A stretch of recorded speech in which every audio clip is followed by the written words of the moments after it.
दोस्तों नमस्कार। आपके अपने इस YouTube channel your astro Malik में आप सभी का स्वागत, सभी का वेलकम, अभिनंदन। दोस्तों ग्रहों की श्रृंखला में बात केतु के ऊपर होगी कि कुंडली में और जीवन में हमारे केतु का क्या संबंध है और कुंडली में केतु का अच्छा होना हमें पूर्णतः किन किन चीज़ों को अच्छा करने में मदद करता है।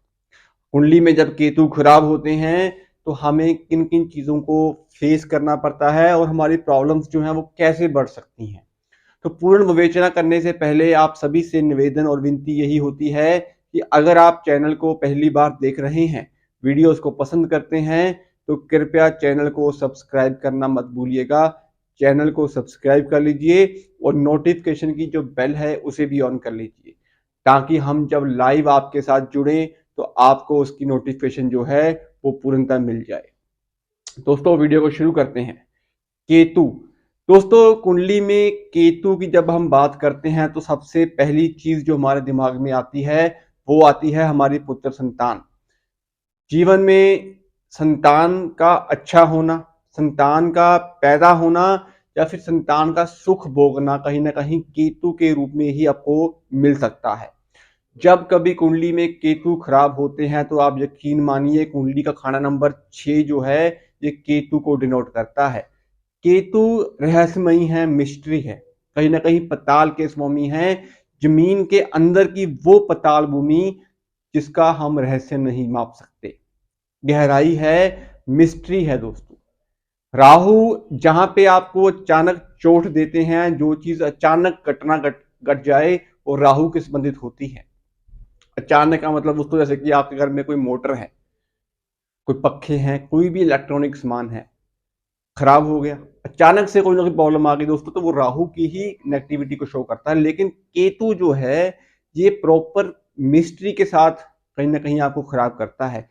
आपके शरीर में कोई लंबी बीमारी हो, बीमारी के रूप में चाहे हम शुगर मान लें, बीपी की शिकायत मान लें, हर्निया की प्रॉब्लम्स हो, पैरों घुटनों की प्रॉब्लम्स हो, तो ये लंबी चलने वाली बीमारियां होती हैं जिसकी मेडिसिन हमें खानी ही पड़ती है। तो ये लंबी जो बीमारियां हैं ये केतु के संबंधित ही हमें मिलती हैं। दोस्तों केतु अच्छा होना आपके नान का परिवार को अच्छा करता है। केतु अच्छे होते हैं तो आपके पुत्र संतान पैदा होने के बाद आपकी तरक्की जो है वो निश्चित बन जाती है, अगर कुंडली में केतु की पोजीशन अच्छी हो। दोस्तों केतु कुंडली के छठे भाव को डिनोट करते हैं। जब कभी आपके जीवन में रोग, ऋण और शत्रु ये तीनों चीजें बढ़ जाएं, कहने का मतलब आपके खिलाफ कॉन्स्पिरेसी होनी शुरू हो जाए, आप जॉब कर रहे हैं, आपके सीनियर आपसे खुश नहीं है, आपके जो सबॉर्डिनेट्स हैं, आपके जो कलीग्स हैं, वो ही आपकी कहीं ना कहीं आपके लिए प्रॉब्लम्स क्रिएट कर रहे हैं, वो ही आपका शत्रु बन चुके हैं। आपका कर्जा जो है वो बढ़ चुका है, पैसा जो है वो रुक नहीं पाता, पैसा ब्याजों के रूप में जो है वो निकल निकल जा रहा है, कमाई हो रही है लेकिन पैसा जो है वो वेस्ट ऑफ मनी में निकल रहा है। तो ये कर्जा जो ब्याज के रूप में निकल रहा है ये केतु का ही नेगेटिव असर है। दोस्तों परिवार में जब पुत्र संतान की पैदाइश में रुकावटें पैदा हों, कुंडली में केतु अगर आपके छठे भाव में बैठे हैं, अष्टम भाव में बैठे हैं, कहीं ना कहीं कुंडली के 11वें भाव में भी केतु बैठे हैं, या कुंडली के खाना नंबर 4 में केतु बैठे हैं, 3 में बैठे हैं, तो ये जो भाव होते हैं केतु के, कहीं ना कहीं ये संबंधित जो भाव हैं ये भावों भावों को अगर आप देखोगे तो ये फलों को नष्ट करने वाले भाव होते हैं केतु के। तीसरा भाव जो है ये बेसिकली छोटे भाई बहनों को और आपकी कम्युनिकेशन को दर्शाता है, ट्रेवल्स को भी दर्शाता है। लेकिन यहाँ पे जब केतु देव बैठते हैं तो ये मंगल बद भी बनाते हैं, और मंगल क्या है आपके भाई हैं, उनसे आपके विच्छेद करवाएंगे, आपके विचारिक मतभेद उनसे हो जाएंगे, आपके रिश्ते वहां पे वो खराब करेंगे। छठे में बैठेंगे तो छठा भाव फिर वही रोग है, ऋण है, शत्रु है, आपकी जॉब भी है, आपकी बैक पेन है जो बेसिकली जो जितने भी केतु छठे में बैठते हैं तो मोस्टली केसेस में लोगों को बैक पेन की दिक्कत जो है वो देखने को मिलती है, कानों की समस्याएं जो है वो देखने को मिलती है। तो छठे का केतु भी इतना अच्छा नहीं होता। वही अष्टम का केतु जो होता है वो शमशान में अगर आप देखोगे, वो अष्टम का भाव जो है वो शमशान भूमि है, आपकी आयु का भाव है, तो वो मंगल बद का भाव भी है। तो केतु अष्टम में बैठ के भी कहीं ना कहीं आपको प्रॉब्लम्स जो है वो डर, वहम, इन चीजों को और लेके जाते हैं। तो वही चीजें 3, 6, 8 के जो भाव हैं ये प्योर केतु के नेगेटिव भाव होते हैं। वहीं पे केतु जब कुंडली के खाना नंबर 4 में बैठते हैं तो ये चंद्रमा का भाव है। चंद्रमा आपका मन है, आपका सुकून है, आपका मेंटल पीस है, आपके घर की वो शांति है। जहां पे जब केतु खाना नंबर 4 में बैठेंगे तो वो चंद्रमा को खराब करेंगे, तो चंद्र और केतु को ग्रहण भी लगेगा। तो इसका मतलब ये हुआ कि चंद्रमा जो माता के कारक हैं, केतु के 4th हाउस में बैठने के कारण माता भी कहीं ना कहीं पीड़ित रहती है। और जिन लोगों के खाना नंबर 4 में केतु बैठते हैं दोस्तों, तो केतु के लिए कहावत है कि केतु छुड़ावे खेत। कहने का मतलब जिस भाव में केतु बैठते हैं उस भाव से वो दूर करते हैं। तो जिन लोगों के भी खाना नंबर 4 में केतु बैठते हैं तो ये कहीं ना कहीं माता से विच्छेद कराने का काम करते हैं दोस्तों। तो केतु खाना नंबर 4 में बैठ के चंद्रमा का ऋण लगाते हैं। चंद्रमा जब कुंडली में खराब होंगे तो पैसों की बरकत के अलावा पैसा, लिक्विड कैश की कमी जो है वो आपको देखने को मिलती है। डर, वहम, नेगेटिविटी, माहौल घर का अंदर जो है वो टेंस्ड बन जाता है। तो केतु के लिए यहाँ पे आपको चंद्रमा के जो ऋण के उपाय हैं वो करने चाहिए। और केतु जो हैं, और जो केतु जो है दोस्तों, ये बृहस्पति पूर्णतः जब कुंडली में अच्छे होंगे तो केतु के फल आपको अच्छे मिलने शुरू हो जाएंगे। तो इसीलिए कुंडली में जब कभी बृहस्पति खराब हो रहे हों आपके, तो यकीन मानिए बृहस्पति पुत्र संतान के कारक कारक है। अब जब बृहस्पति खराब होंगे तो उनका चेला जो है केतु, उनके फल भी आपको नेगेटिव मिलेंगे। दोस्तों जब कुंडली में सूर्य, मंगल और बृहस्पति, ये 3 ग्रह जो हैं, जब कभी भी कुंडली में खराब होंगे तो इनका असर जो होगा वो केतु के ऊपर आएगा। कुंडली में जब केतु अच्छे होते हैं दोस्तों, तो इंसान छोटा सा कोई भी प्रोजेक्ट शुरू करता है, कोई अपनी फर्म शुरू करता है, तो वो ब्रांड बन जाता है।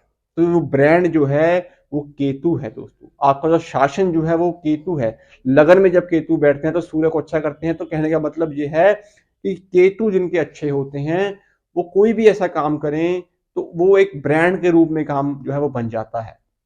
तो केतु के लिए फॉरेन ट्रैवल जो है, विदेश की यात्राएं जो हैं, विदेश सेटलमेंट जो है, ये केतु ही देते हैं दोस्तों। जिन लोगों की विदेशों की यात्राएं नहीं हो रही, विदेश सेटलमेंट नहीं हो रही, प्लेन की यात्राएं नहीं हो रही, विदेश यात्रा, विदेश भूमि की यात्रा नहीं हो रही, तो उन लोगों को केतु के उपाय जो है वो पूर्णतः करने चाहिए। केतु के पहले उनको बृहस्पति को अच्छा रखना जरूरी है, क्योंकि बृहस्पति आपके भाग्य भाव के भी स्वामी है दोस्तों। जिन लोगों के 9th हाउस के केतु हैं, द्वादश भाव के केतु हैं दोस्तों, तो इन लोगों को विदेश की यात्राएं बड़ी सूट करती हैं। विदेश जाते हैं ऐसे जातक, और विदेश में जाके अच्छा खासा परचम जो है ये जो है बनाते भी हैं, और इनका नाम जो है वो बन जाता है दोस्तों। तो खाना नंबर 9 और खाना नंबर 12, ये 2 भाव केतु के लिए सबसे अच्छे और उत्तम भाव जो है वो बोले गए हैं। केतु के लिए बृहस्पति को अच्छा रखना है तो आपको कानों में सोना धारण करना केतु का सबसे अच्छा उपाय होता है। कुंडली के खाना नंबर 9, खाना नंबर 12, इन भावों में बैठे हुए केतु के लिए अगर आप कानों में सोना डालते हैं तो केतु स्थापित होते हैं और केतु के फल आपको अच्छे मिलने शुरू हो जाते हैं दोस्तों। केतु के लिए दोस्तों आप गोल्ड पहने, गोल्ड घर में रखें, सोने की चैन जो है वो पहन सकते हैं। अगर आप सोने की चैन नहीं पहन सकते तो आप पीला सूती धागा जो है वो भी अपने गले में जो है वो धारण कर सकते हैं दोस्तों। जब कभी आपके घर में हेल्थ की समस्याएं बढ़ चुकी हों, हेल्थ की समस्याएं जो है वो लगातार आपके घर में आपको लग रहा है कि हेल्थ जो है वो समस्याएं जो बढ़ रही हैं, कहीं ना कहीं माता पीड़ित है, एक बीमारी खत्म होती दूसरी शुरू हो जाती है, तो इन कंडीशंस के अंदर जब कुंडली में छठा और अष्टम केतु बैठा हो तो आपको कुत्तों की सेवा करना सबसे जरूरी उपाय जो है वो बन जाता है। जितने भी स्ट्रीट डॉग्स हो उनको आप भरपेट भोजन कराएं, अपने बर्थडे के आसपास कराएं, हर 6-6 महीने बाद कराएं, तो इससे भी केतु के फल आपको अच्छे मिलते हैं दोस्तों। कुंडली में जब कभी छठे भाव में चंद्र या मंगल बैठे हों, चंद्र या मंगल बैठे हों, तब भी दोस्तों केतु का जो ऋण है वो लग जाता है। तो इस ऋण की मुक्ति के लिए अगर आप कुत्तों की सेवा करेंगे, कुत्तों को भरपेट भोजन कराएंगे, तो इससे भी केतु के फल आपको अच्छे मिलने शुरू हो जाएंगे दोस्तों। बाकी दोस्तों कुंडली में केतु चंद्रमा के साथ बैठे हैं, केतु कहीं ना कहीं मंगल के साथ बैठे हैं, केतु बुध के साथ बैठे हैं, तो इस कंडीशंस में आपके जो उपाय जो हैं वो कुंडली के अकॉर्डिंग ही आपको करने चाहिए।